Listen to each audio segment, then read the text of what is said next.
सर्वेभ्यः नमस्कारः। विहान किमर्थं भवान् आरम्भं न कृतवान्? यदि अहं नागच्छामि कृपया आरम्भं करोतु। अस्तु येनाक्षरसमां नायमधिगम्य महेश्वरात् कृत्स्नं व्याकरणं प्रोक्तं तस्मै पाणिनये नमः। येन धौता गिरः पुंसां विमलैः शब्दवारिभिः नमश्चाज्ञानजं भिन्नं तस्मै पाणिनये नमः। वाक्यकारं वररुचिं भाष्यकारं पतञ्जलिं पाणिनिं सूत्रकारं च प्रणतोऽस्मि मुनित्रयम्।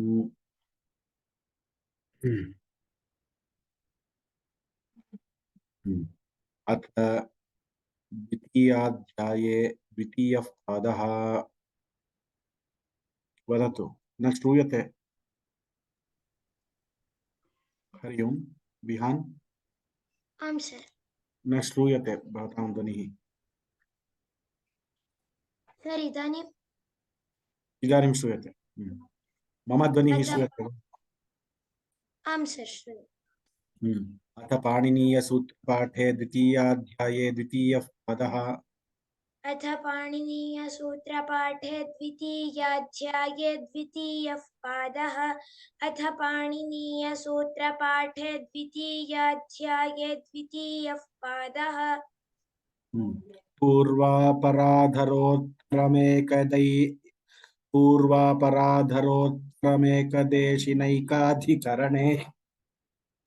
पूर्वापराधरोत्तरमेकदेशिनैकाधिकरणे पूर्वापराधरोत्तरमेकदेशिनैकाधिकरणे अर्धन्नपुंसकम्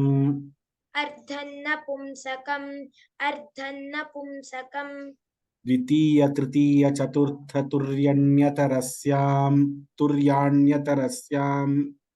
द्वितीय तृतीय चतुर्थ तुर्याण्यन्यतरस्याम् द्वितीय तृतीय चतुर्थ तुर्याण्यन्यतरस्याम्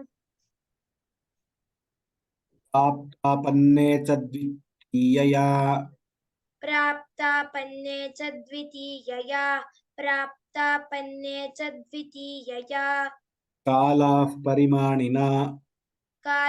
परिमाणिना कालाः परिमाणिना नං नං ईषदकृता ईषदकृता षष्ठी याजकादिभिश्च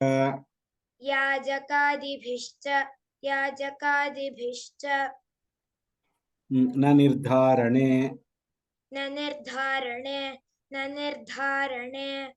पूरणगुणसुहितार्थ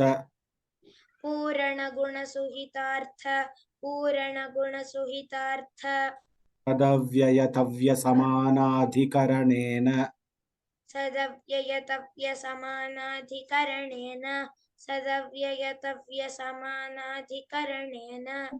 तेन च पूजायाम्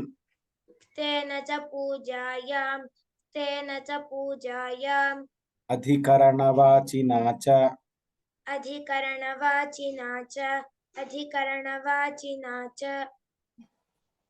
कर्मणि च त्रिजकाभ्यां कर्तरि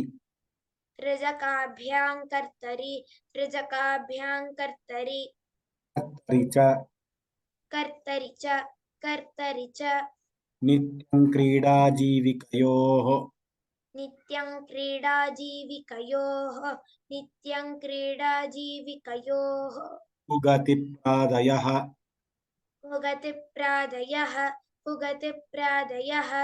उपपदमतिं अमैवाव्ययेन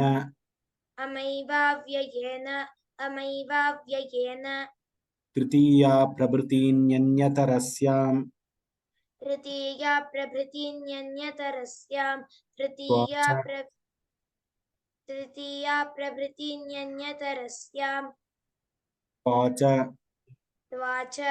त्वाच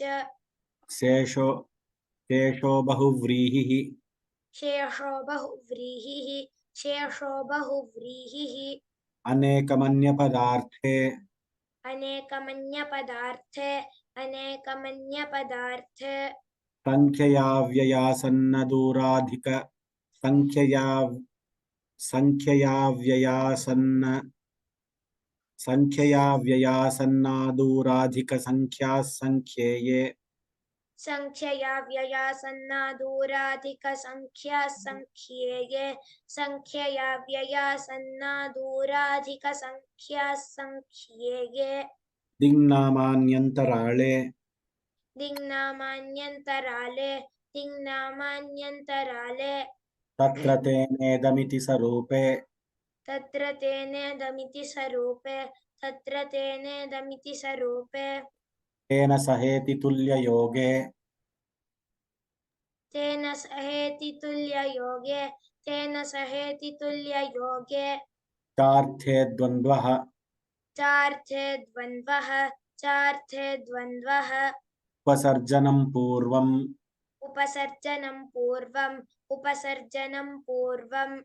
राजदन्तादिषु परम्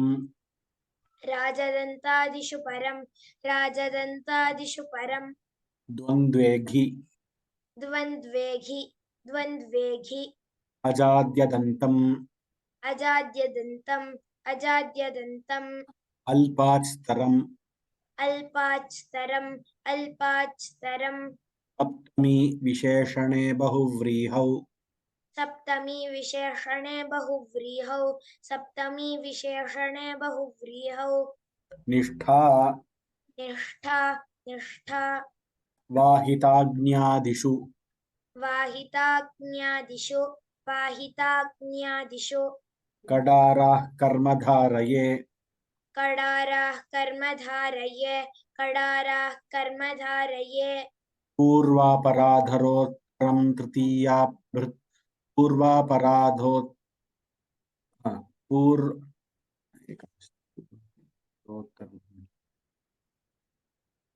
पूर्वापराधरोत्तरं तृतीया प्रभृतीन्यष्टादश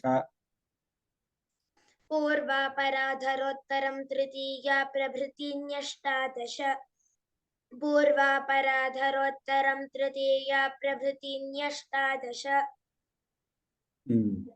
इति पाणिनीयसूत्रपाठे द्वितीयाध्याये द्वितीयः पादः इति पाणिनीयसूत्रपाठे द्वितीयाध्याये द्वितीयः पादः इति पाणिनीयसूत्रपाठे द्वितीयाध्याये द्वितीयः पादः अथ द्वितीयाध्याये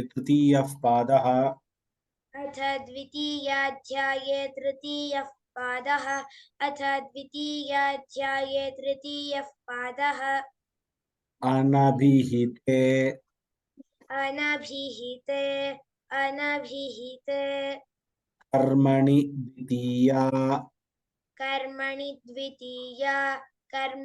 द्वितीया तृतीया च होश्छन्दसि तृतीया च होश्छन्दसि तृतीया च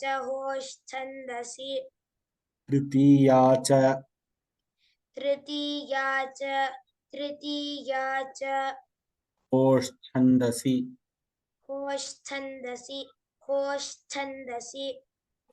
अन्तरान्तरेण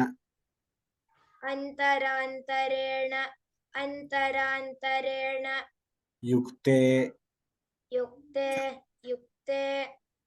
कालाध्वनोः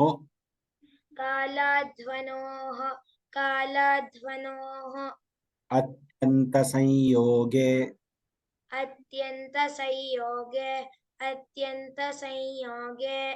अपवर्गे तृतीया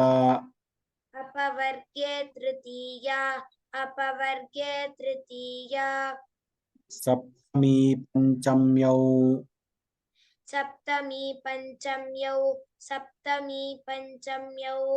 कारकमध्ये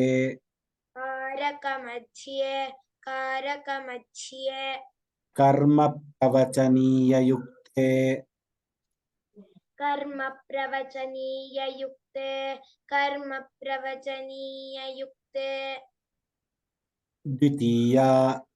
द्वितीया द्वितीया यस्मादधिकं यस्मादधिकं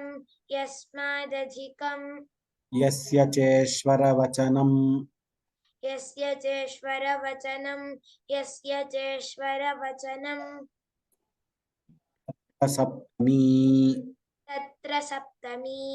तत्र सप्तमी पञ्चम्यपां परिभिः पञ्चम्यपां परिभिः प्रतिनिधिप्रतिदाने प्रतिनिधिप्रतिदाने च यस्मात् गत्यर्थकर्मणि गत्यर्थकर्मणि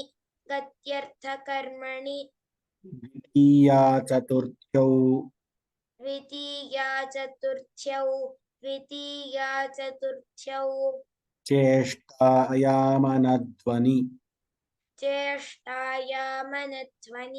चेष्टायामनध्वनि चतुर्थी संप्रदाने चतुर्थी संप्रदाने क्रियार्थोपपदस्य क्रियार्थोपपदस्य पुनः वदतु क्रियार्थोपपदस्य च कर्मणि स्थानिनः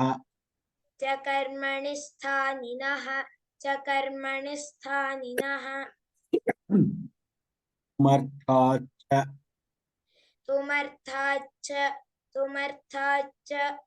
भाववचनात् भाववचनात् नमस्वस्ति स्वाहा नमस्वस्ति स्वाहा स्वधालं वषट्योगाच्च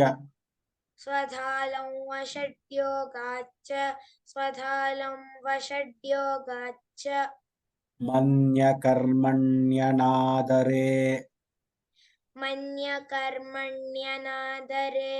मन्यकर्मण्यनादरे विभाषा विभाषा अप्राणिषु अप्राणिषु कर्तृकरणयोः कर्तृकरणयोः तृतीया तृतीया सहयुक्ते प्रधाने सहयुक्ते प्रधाने येनाङ्गविकारः येनाङ्गविकारः इत्थं भूतलक्षणे इत्थं भूतलक्षणे संयोन्यतरस्यां कर्मणि संयोन्यतरस्यां कर्मणि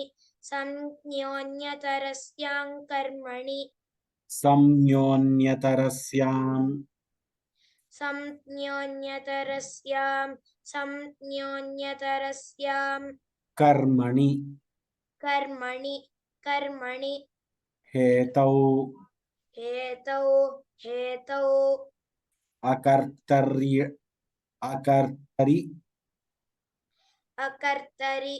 अकर्तरि ऋणे पञ्चमी विभाषा गुणे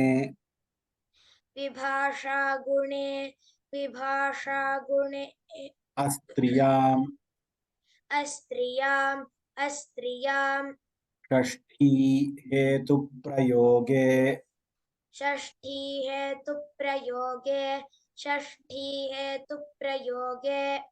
सर्वनाम्नस्तृतीया च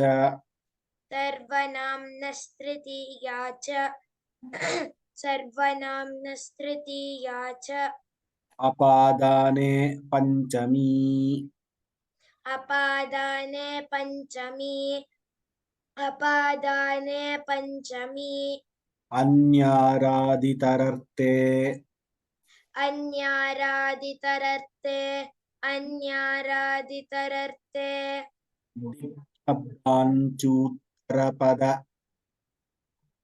दिक्शब्दांचूत्तर दिक्शब्दांचूत्तर दिक्शब्दांचूत्तरपद दिक्शब्दांचूत्तरपद दिक्शब्दांचूत्तरपद दिक्शब्दाय वदतु छकार एव दिक्शब्दांचूत्तरपद दिक्शब्दांचूत्तरपद दिक्शब्दांचूत्तरपद आजाहि युक्ते आजाहि युक्ते आजाहि युक्ते षष्ट्यतसर्थ षष्ठ्यतसर्त षष्ठ्यतसर्त प्रत्ययेन प्रत्ययेन प्रत्ययेन येन पा द्वितीया येन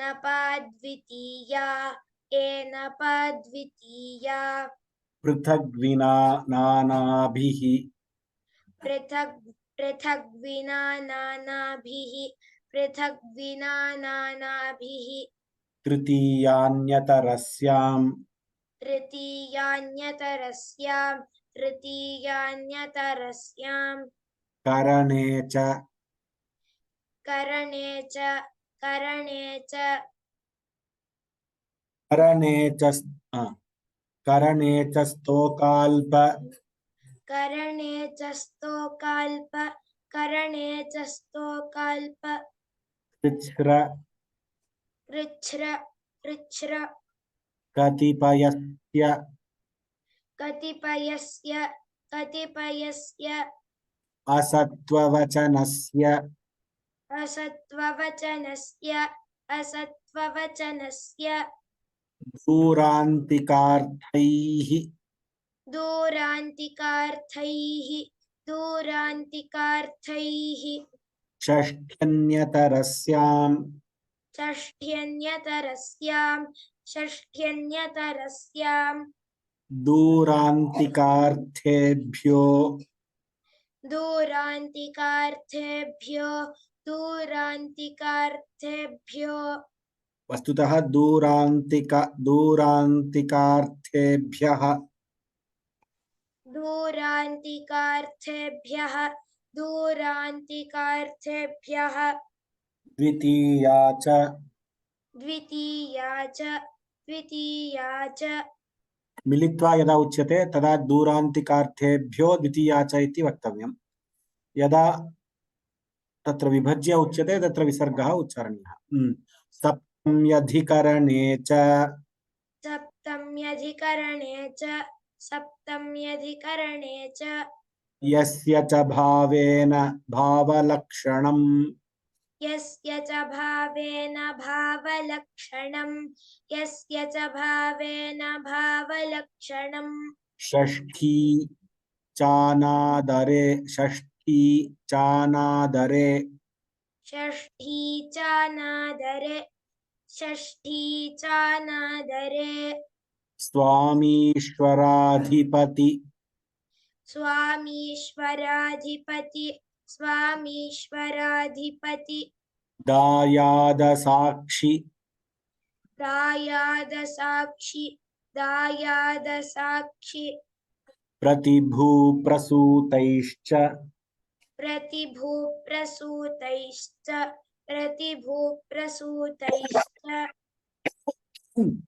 आयुक्तकुशलाभ्याम् आयुक्तकुशलाभ्याम् आयुक्तकुशलाभ्याम् चासेवायाम् चासेवायाम् चासेवायाम् यतश्च निर्धारणम् यतश्च निर्धारणम् यतश्च निर्धारणम् पञ्चमी विभक्ते पञ्चमी विभक्ते पञ्चमी विभक्ते साधुनिपुणाभ्याम् साधुनिपुणाभ्यां साधुनिपुणाभ्याम् अर्चायाम् अर्चायां सप्तम्यप्रतेः सप्तम्यप्रतेः प्रसितोत्सुकाभ्याम् प्रसितोत्सुकाभ्यां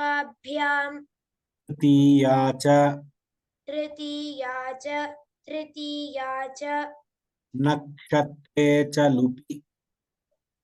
नक्षत्रे च लुपि नक्षत्रे च लुपि प्रातिपदिकार्थ प्रातिपदिकार्थ लिङ्गपरिमाणवचनमात्रे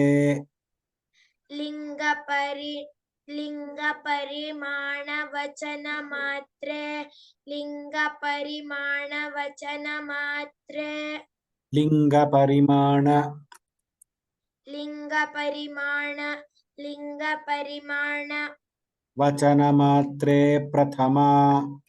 वचनमात्रे प्रथमा वचनमात्रे प्रथमा संबोधने च संबोधने च सामन्त्रितम् एकवचनं संबुद्धिः एकवचनं संबुद्धिः षष्ठी शेषे षष्ठी शेषे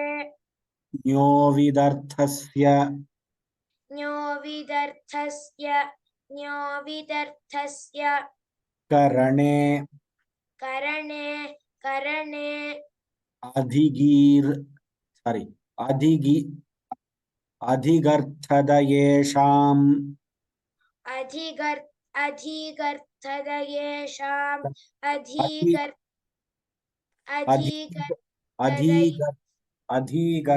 अधिगर्थदयेषाम् अधिगर्थदयेषाम् अधिगर्थदयेषाम् कर्मणि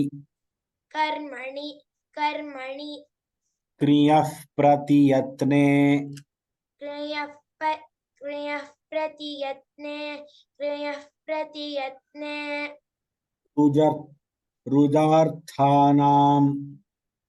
रुजार्थानाम् रुजार्थानाम् भाववचनानाम् अज्वरेः आशिषिनाथः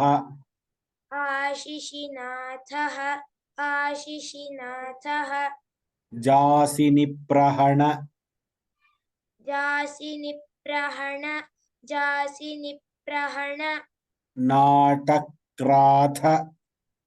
नाटक्राथ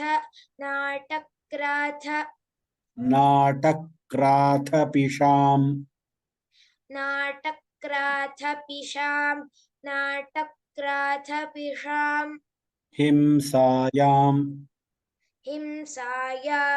हिंसायाम् व्यवहृपणोः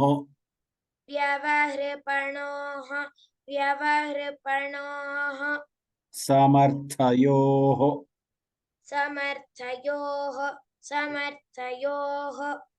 दिवस्तदर्थस्य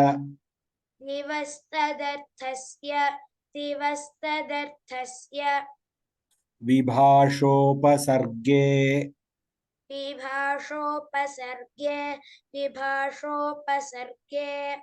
द्वितीया ब्राह्मणे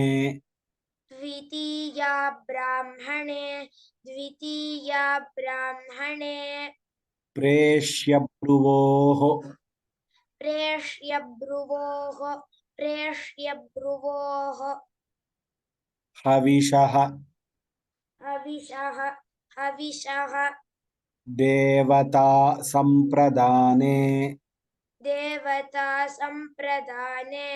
देवता संप्रदाने चतुर्थ्यर्थे चतुर्थ्यर्थे चतुर्थ्यर्थे बहुलं छन्दसि बहुलं छन्दसि बहुलं छन्दसि यजेश्च करणे यजेश्च करणे यजेश्च करणे कृत्वोऽर्थप्रयोगे कृत्वोऽर्थप्रयोगे कृत्वोऽर्थप्रयोगे कालेऽधिकरणे कालेऽधिकरणे कालेऽधिकरणे कर्तृकर्मणोः कृति कर्तृकर्मणोः कृति कर्तृकर्मणोः कृति उभयप्राप्तौ कर्मणि उभयप्राप्तौ कर्मणि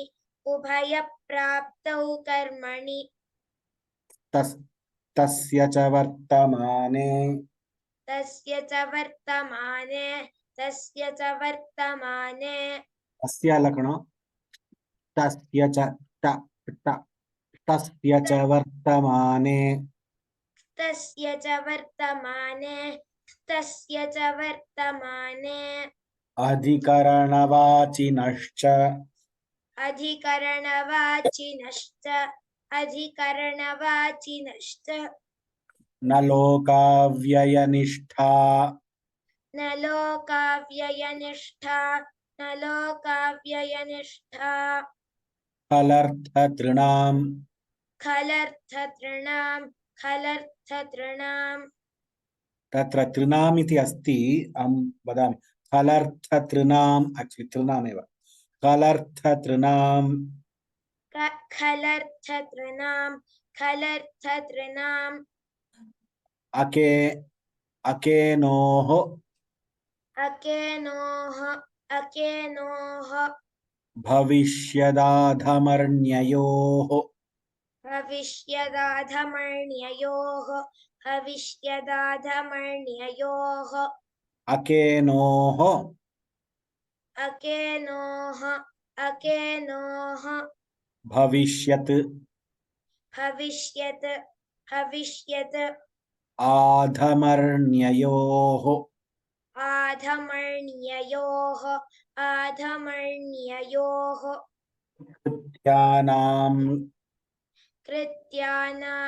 कृत्यानां कर्तरिवा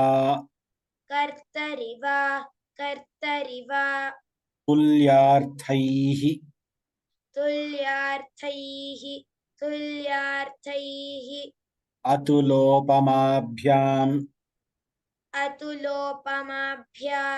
अतुलोपमाभ्याम् तृतीयान्यतरस्याम् तृतीयान्यतरस्याम् चतुर्थी चाशिषि चतुर्थी चाशिषि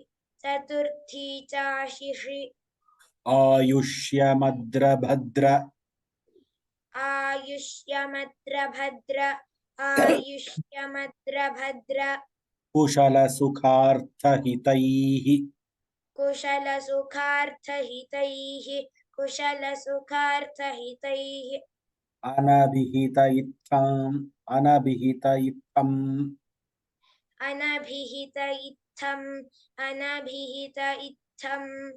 यतश्च प्रेष्य ब्रुवोस्त्रयोदश यतश्च प्रेष्य ब्रुवोस्त्रयोदश इति पाणिनीयसूत्रपाठे द्वितीयाध्याये तृतीयः पादः इति पाणिनीयसूत्रपाठे द्वितीयाध्याये तृतीयः पादः इति पाणिनीयसूत्रपाठे द्वितीयाध्याये तृतीयः पादः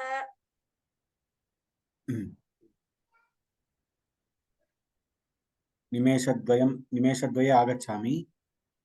Those who are ready to chant first chapter, first adhyaya, fourth pada. Today we will be revising the first adhyaya, fourth pada. First chance will be given to people who have memorized and those who have not told before. सो ये पूर्वं न उक्तवन्तः ये कण्ठस्थीकरणं सम्यक् रीत्या कृतवन्तः ते कृपया हस्तं प्रसारयन्तु इति प्रार्थये। फर्स्ट अध्याय फोर्थ पाद.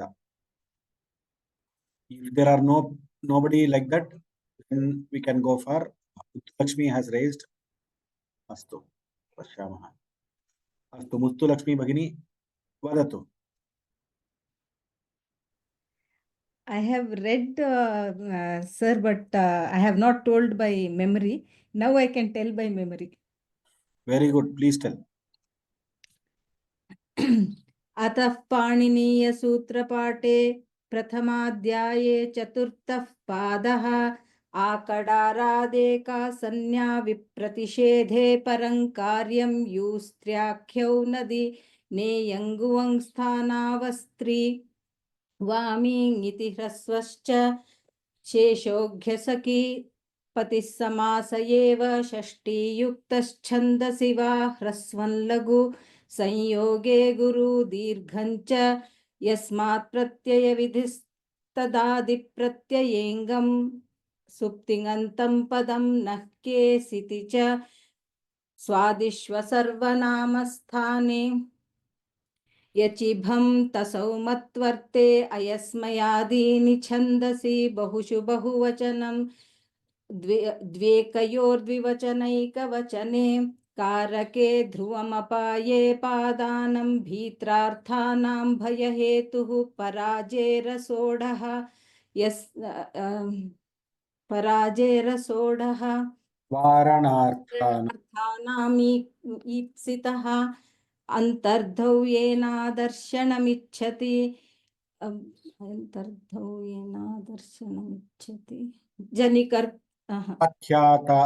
आख्यातोपयोगे जनिकर्तुः प्रकृतिः भुवः प्रभवः कर्मणायम् अभिप्रैति ससम्प्रदानम् रुच्यर्थानां प्रीयमाणः श्लाघन्हुंस्था शपां नीप्स्यमानः धारेरुत्तमर्णः स्पृहेरीप्सितः कृतद्रुहेर्षासूयार्थानां यं प्रतिकोपः कृतद्रुहोरुपसृष्टयोः कर्म रादीक्ष्योर्यस्य विप्रश्नः प्रत्याङ्भ्यां श्रुवः पूर्वस्य कर्ता अनुप्रतिगृणश्च साधकतमं करणं दिवः कर्म च परिक्रयणे सम्प्रदानमन्यतरस्याम् आधारोऽधिकरणम् अधिशिंस्थासां कर्म अभिनिविशश्च उपान्वद्याङ्वसः कर्तृरीप्सिततमं कर्म तथा युक्तं चानीप्सितम् अकथितञ्च गतिबुद्धिप्रत्यवसानार्थशब्दकर्मा कर्मकाणामणिकर्तासनौ हृक्रोरन्यतरस्यां स्वतन्त्रः कर्ता तत्प्रयोजकहेतुश्च तत्प्रयोजको हेतुश्च प्राग्रीश्वरान्निपाताः चादयो सत्त्वे प्रादयः उपसर्गा क्रियायोगे गतिश्च ऊर्यादिच्विडाचश्च अनुकरणं चानिति परम्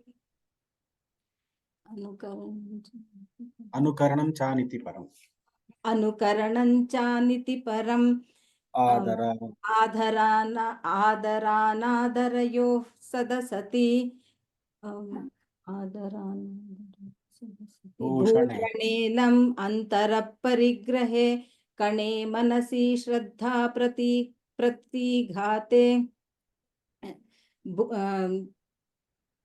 पुरोव्ययम् अस्तञ्च अच्छगत्यर्थवदेषु अदोनुपदेशे तिरोन्तर्धौ विभाषा क्रियि उपाजेन्वाजे साक्षात् प्रभृतीनि च अनत्याधान उरसि मनसि मध्ये पदे निवचने च नित्यं हस्तौ पाणौ उपयमने प्राध्वं बन्धने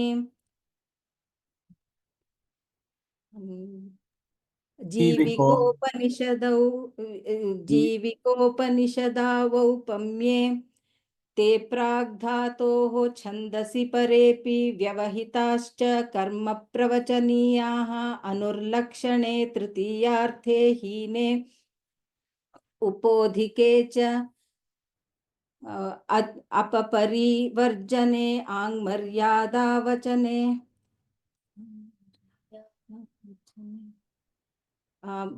लक्षणे तं भूताख्यान भागवीप्सासु प्रतिपर्यनवः अभिरभागे प्रतिनिधि प्रतिदानयोः अधिपरि अनर्थकौ सुः पूजायाम् अतिरतिक्रमणे अपि पदार्थ संभावनान्वसर्गगर्हा समुच्चयेषु And the previous atirati-kramane cha. Oh, अतिरतिक्रमणे च अपि पदार्थ संभावनान्वसर्गगर्हा समुच्चयेषु अधिरीश्वरे विभाषाक्रीलः परस्मैपदं तङानावात्मनेपदम् तिङस्त्रीणि त्रीणि प्रथममध्यमोत्तमाः तानेकवचन द्विवचन बहुवचनानि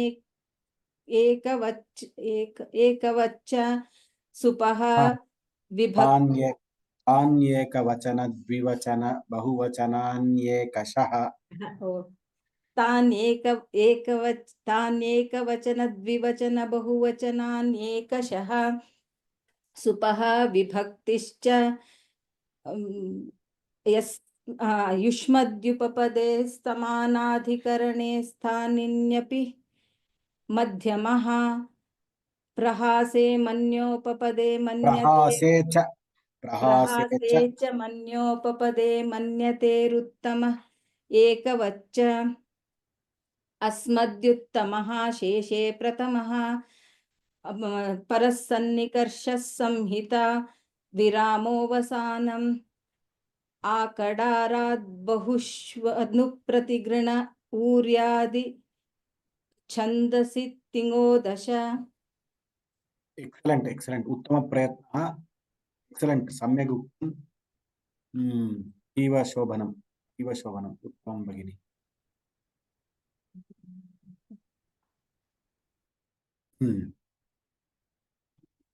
Arun Kumar Tangavel.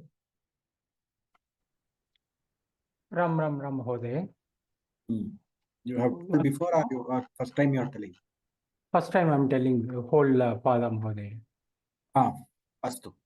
Kripaya vadatu.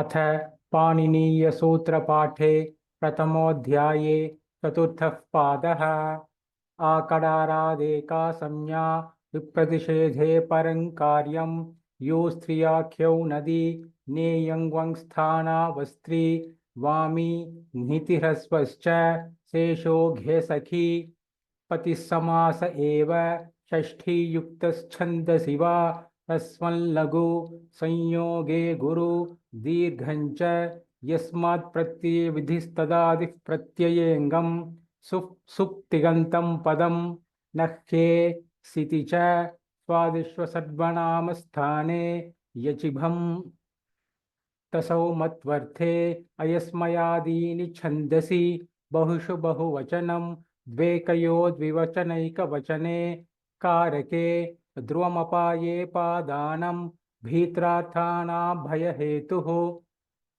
पराजेरषोडः वारणार्थानाम् ईप्सितः अन्तर्धो येनादर्शनम् इच्छति आख्यातोपयोगे जनिकर्तुः प्रकृतिः भुवः प्रभवः कर्मणायमभिप्रैति ससम्प्रदानं रुच्यर्थानां प्रीयमानः श्लाघन् पुंस्ताशपां ईप्स्यमानः धारेरुत्तमर्णः स्पृहेर ईप्सितः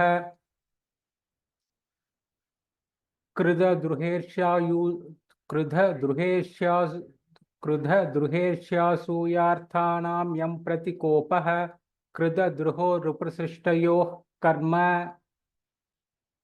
राधीक्ष्योर्यस्य विप्रश्नः प्रत्याङ्भ्यां श्वः पूर्वस्य कर्ता अनुप्रतिगृणश्च साधकतमं करणं दिवः कर्म च परिक्रयणे सम्प्रदानम् अन्यतरस्याम् आधारोऽधिकरणम् अधिशिंस्थासां कर्म अभिनिविशश्च उपान्वध्याङ्वसः कर्तृप्सिततमं कर्म तथा युक्तं च नीप्सितम् अकथितं च गतिबुद्धिप्रत्यवसानात् शब्दकर्मा कर्मकाणामनिकर्तासनौ हृक्रोरन्यतरस्यां स्वतन्त्रः कर्ता तत्प्रयोजको हेतुश्च प्राग्रीश्वरान्निपाताः चादयो सत्त्वे प्रादयः उपसर्गाः क्रियायोगे गतिश्च ऊर्यादित्विडाचश्च अनुकरणञ्चानिति परम्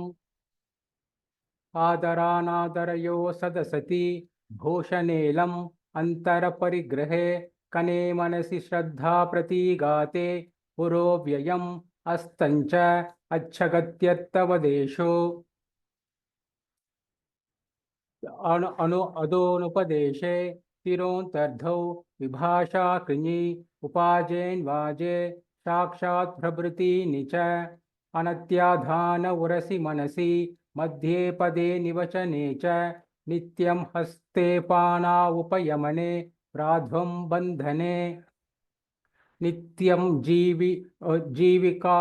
जीविकोपनिषदावोपम्ये ते प्राग्धातोः छन्दसि परेऽपि व्यवहिताश्च कर्म प्रवचनीयाः अनुर्लक्षणे तृतीयार्थे हीने उपोधिके च अपपरिवर्जने आङ्मर्यादावचने लक्षणेऽर्थं भूताख्यानभागवीप्सासु प्रतिपर्यणवः अभिरभागे प्रतिनिधिः प्रतिदानयोः अधिपरि अनर्थकौ सुःपूजायाम् अतिरतिक्रमणे च अपि पदार्थसम्भावनान्वसर्गगर्भासमुच्चयेषु अधिरीश्वरे विभाषा कृञि लः परस्मैपदं तङ्गानावात्मने पदं तिङ्स्त्रीणि त्रीणि प्रथममध्यमोत्तमाः तान् एकवचन द्विवचन बहुवचनान्येकशः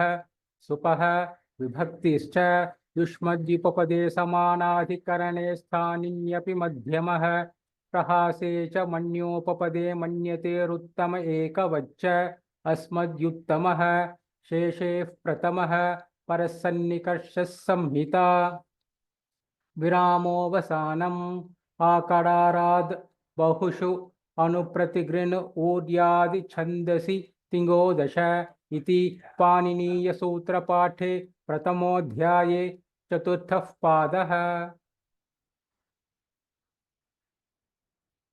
Excellent, Mahodaya, Samyak Uttam. Thank you, Mahodaya. Well, good effort. It is not easy to by heart these sutras. We have to constantly do revision 2020 sutras. We have to keep on doing, listen to the audio, do the avritti. So how did you do, Arun Kumar Mahodaya? Have you learned it earlier somewhere? The first pada is taught by an entry into the meanings of Ashtadhyayi is there, no, Mahodaya. Actually, I listened to those audios. Okay. I'm attending this class offline. Okay. Excellent.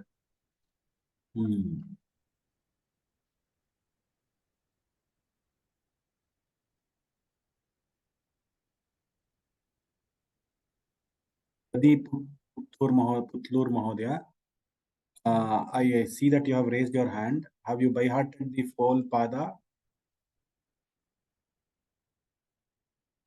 Yes, Mahodaya. Would you be able? Would you come for the next class? Next Tuesday? Tuesday, Mahodaya, I'll come. Next Tuesday is actually Oh, Sankranti Habba. So, Makara Sankranti. Okay. You tell today itself. Okay धन्यवादः महोदय कृपया आरम्भं करोतु।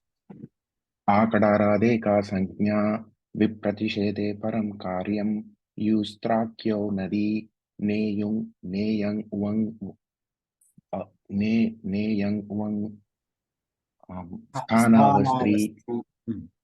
वामी निति ह्रस्वश्च शेषोऽज्ञसखी पति समास एव षष्ठीयुक्तश्छन्दसि वा ह्रस्वं लघु संयोगे गुरु दीर्घं च यस्मात् प्रत्ययविधिस्तदादिप्रत्ययिङ्गं सुप्तिङन्तं पदं नह्के सिति च स्वादिष्वसर्पनामस्थाने यचिभं तसौ मत्वर्ते अयस्मयादीनि छन्दसि बहुषु बहुवचनं द्वेकयोर्द्विवचनैकवचने कारके ध्रुवमुपाये पादानं बीत्रार्थानां भयहेतुः पराजयरसोढः वारणार्थानाम् ईप्सितः अन्तर्धौ येन दर्शनमिच्छति आख्यातोपयोगे जनिकर्तुप्रवृत्तिः भुवः प्रभवः कर्मणायमभिप्रैति सम्प्रदानं रुच्यर्थानां प्रीयमाणः श्लाघन् हुंस्ताशपां नीप्स्यमानः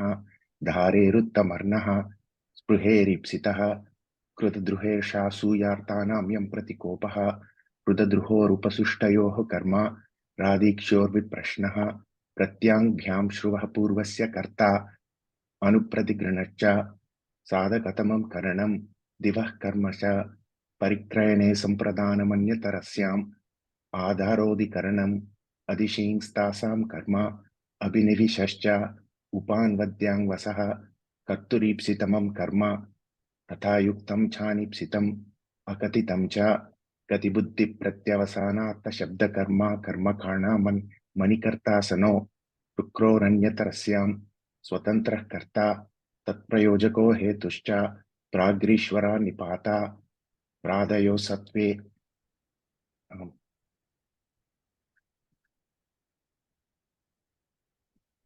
गतिश्च प्रादयः प्रादयः उपसर्ग उपसर्गः क्रियायोगे गतिश्च ऊर्यादिच्विडाचश्च अनुकरणं चानिति परम् आदरानादरयो सदसति भूषणेलम् अन्तर्परिग्रहे कणे मनसि श्रद्धाप्रतीगाते पुरोव्ययम् अस्तं च अच्छगत्यर्थवदेषु तिरोऽन्तर्धौ विभाषाकृणि उपाजेन्वाजे साक्षात् प्रभृतीनि च अनत्यादान उरसि मनसि मध्ये पदे निवचने च नित्यं हस्ते बाणावुपयमने प्राध्वं बन्धने जीविकोपनिषदावौपम्ये ते प्राग्धातोः छन्दसि परेऽपि व्यवहिताश्च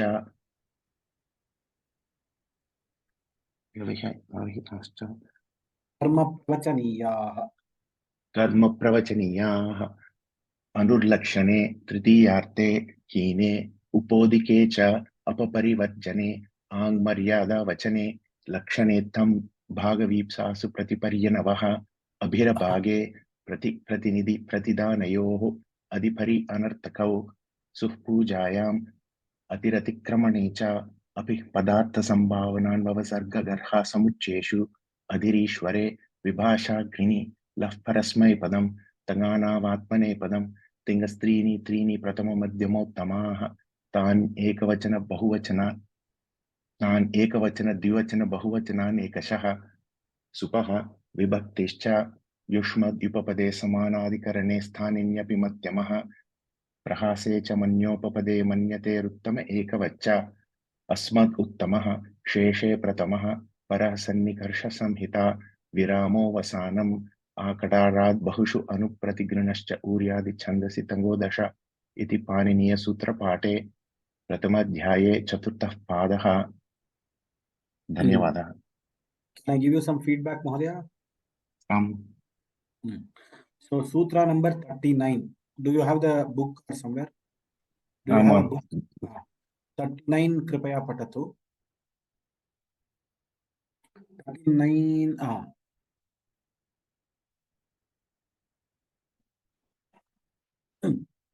Can you please read 39?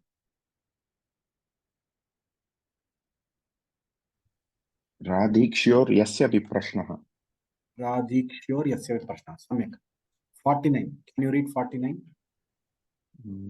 कर्तुरीप्सितमं कर्म कर्तुरीप्सिततमं कर्म कर्तुरीप्सित कर्तुरीप्सिततमं कर्म कर्तुरीप्सिततमं कर्म कर्तुरीप्सिततमं कर्म Next, Gati Buddhi Sutra, you left something in between. Gati Buddhi Pratyavas 52, can you read? गतिबुद्धि प्रत्यवसानार्थक शब्द कर्म कारण मणिकर्थासनौ Karma Kanam. If you say Shabda Karma, Karma Kanam, if you give a break there, then you have to say Anikarta Sano. Because you have already told the Makara in the previous thing. Gati Buddhi Pratyavasanartha Shabda Karma, Karma Kanam, Anikarta Sano. Anikarta Sano. अस्तु If you are telling money, then you should say Gati Buddhi Pratyavasanartha Shabda Karma Karma Kana Manikarta Sano. Then you should Karma Kana Mani Karta Sano. You understood the difference, right? अस्तु अस्तु महोदय 56. प्राग्लीश्वरान् निपाता Nipataha. Visarga you have to pronounce. अस्तु Next. 65. अंतर अपरिग्रहे Antara Parigrahe, that's all. Antar Parigrahe you should not say. Like Hindi, that Ra should be fully pronounced. Antara Parigrahe. That is one. अंतर परिग्रहे Very good. Next 90.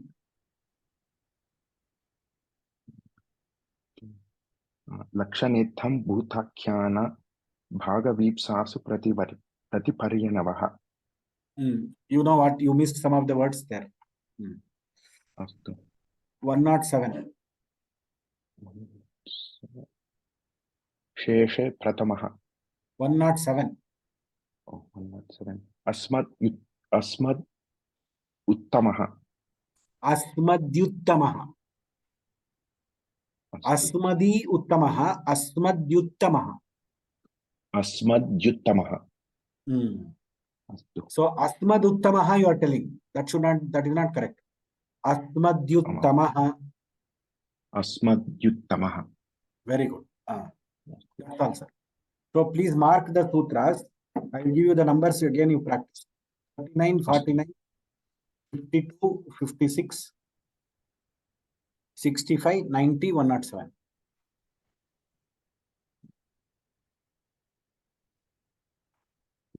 धन्यवादः. Excellent, Mahodaya. सम्यक् उक्तं. Very nicely told. धन्यवादः As a teacher, it is my duty to correct if there is a mistake. Don't feel bad. Thank you Mahodaya. Good feedback. Loka samasta sukhino bhavantu. Next Tuesday there is no class because it is Makara Sankranti. Next Thursday, 16th. Regarding Tuesday there is no class. Thursday I will tell you. I am traveling actually, so I will request Amogh or somebody else to take the class. But please attend because the Tritiya Pada will be taught again. So there will be class next Thursday. I will not be coming to the class, but somebody else will come and take the class. Next Tuesday is a holiday. We will put it in the WhatsApp group also. But for those who are attending, it's an information. Dhanyavadaha.